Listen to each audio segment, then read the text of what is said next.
Assalamualaikum warahmatullahi wabarakatuh. Halo semuanya, perkenalkan nama saya Fadila Trisna Anissa. Saya dari kelas B Psikologi semester 3.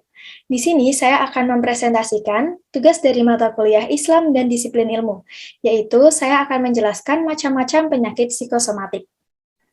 Sebelumnya, penyakit psikosomatik ini banyak macamnya, tetapi yang prevalensinya paling tinggi adalah hipertensi dan dislipidemia atau kolesterol. Namun, pada kesempatan kali ini saya hanya akan menjelaskan mengenai hipertensi saja. Langsung saja, hipertensi adalah masalah kesehatan dengan prevalensi yang tinggi, yaitu sebesar 25,8%. Di samping itu, pengontrolan hipertensi belum kuat, meskipun tersedia obat-obatan yang efektif. Setiap tahun, komplikasi hipertensi menyebabkan sekitar 9,4 kematian di seluruh dunia. Hipertensi menyebabkan setidaknya 45% kematian karena penyakit jantung dan 51% kematian karena penyakit stroke. Tahun 2030 diperkirakan akan terus meningkat mencapai 23,3 juta kematian. Seorang individu diklasifikasikan menderita hipertensi apabila tekanan darah sistolik, yaitu tekanan saat jantung berkontraksi untuk memompa darah ke seluruh tubuh mencapai 140-160. Dan diastolik, yaitu tekanan saat otot jantung berelaksasi sebelum kembali memompa darah mencapai 90-100. Hipertensi biasa muncul pada usia 30-50 tahun, dan akhirnya menjadi hipertensi dengan komplikasi pada usia 40-60 tahun. Pasien hipertensi sebagian besar memiliki kecenderungan kepribadian obsesi kompulsif dengan predisposisi emosi yang tinggi.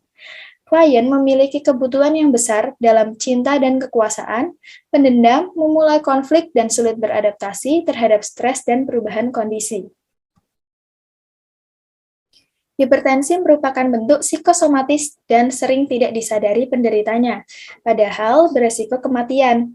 Tindakan pencegahan adalah sangat penting karena penyakit itu merupakan silent killer yang secara internal memengaruhi sistem organ vital, dapat merusak jantung, paru-paru, pembuluh darah, otak, dan ginjal.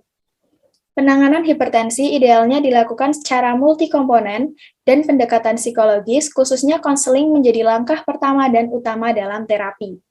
Dilanjutkan dengan pemeriksaan stres dan pengelolaan stres, serta mendorong pengubahan gaya hidup. Penanganan hipertensi juga dapat melalui cara-cara tradisional sebagai terapi alternatif sesuai dengan minat masyarakat. Maramis menerangkan ada dua macam hipertensi, yaitu hipertensi esensial atau primer dan hipertensi sekunder. Yang pertama, hipertensi primer atau esensial.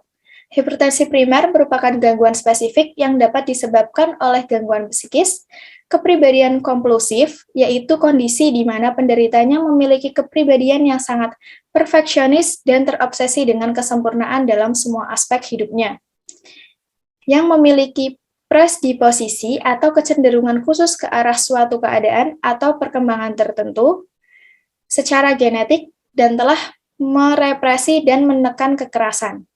Hipertensi ini merupakan reaksi terhadap emosi tertekan sebagai mekanisme adaptif dan pertahanan tubuh akibat aktivitas sistem syaraf simpatik yang berlebihan. Hipertensi ini muncul sebagai akibat dari vasokonstriksi dan respon otonom lainnya. Vasokonstriksi yaitu terjadinya kontraksi dinding otot hingga menyumbat pembuluh darah.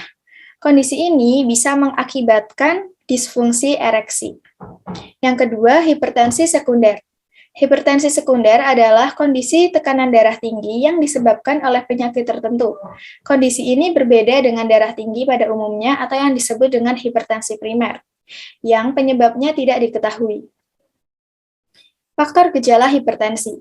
Gejala hipertensi muncul karena interaksi beberapa faktor, meliputi yang pertama faktor sosiodemografi seperti umur, jenis kelamin, pendidikan, dan pekerjaan. Yang kedua faktor psikofisik seperti obesitas, perilaku dan gaya hidup seperti pola makan, merokok, minum alkohol dan minuman berkafein, garam, lemak, karakteristik kepribadian, emosional cenderung pemarah, tingkat stres, takut, marah, dendam, kepahitan, dan kebencian. Dan yang terakhir, faktor fisik, yaitu genetik, obesitas, kurang aktivitas fisik, dan kelelahan. Faktor hipertensi adalah kompleks, khususnya faktor psikofisik, stres, pribadi kompulsif dan pemarah, serta gaya hidup tidak sehat. Upaya mengurangi tekanan darah sistolik melalui program pendidikan, konseling, training, dan monitoring mandiri, serta intervensi. Konseling lebih efektif dibanding kombinasi training dan monitoring mandiri. Modifikasi gaya hidup komprehensif juga dapat mengontrol tekanan darah. Penanganan hipertensi lainnya dapat melalui pengaturan asupan makanan, olahraga teratur dengan intensitas sedang, yaitu 150 menit per minggu, berkebun, jalan cepat, bersepeda, atau aerobik lainnya, dan juga meyakinkan pentingnya pendekatan psikologis untuk mengurangi stres. Diawali dengan pengukuran emosional di stres, terutama berkaitan dengan kesejahteraan dalam kehidupan.